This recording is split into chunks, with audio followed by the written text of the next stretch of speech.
Hi! In front of me is NOKIA X30 and today I would like to show you how you can change default apps on this Nokia.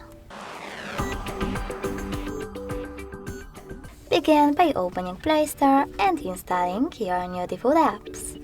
I will go with Opera Mini browser. When your app is ready, just go into Settings.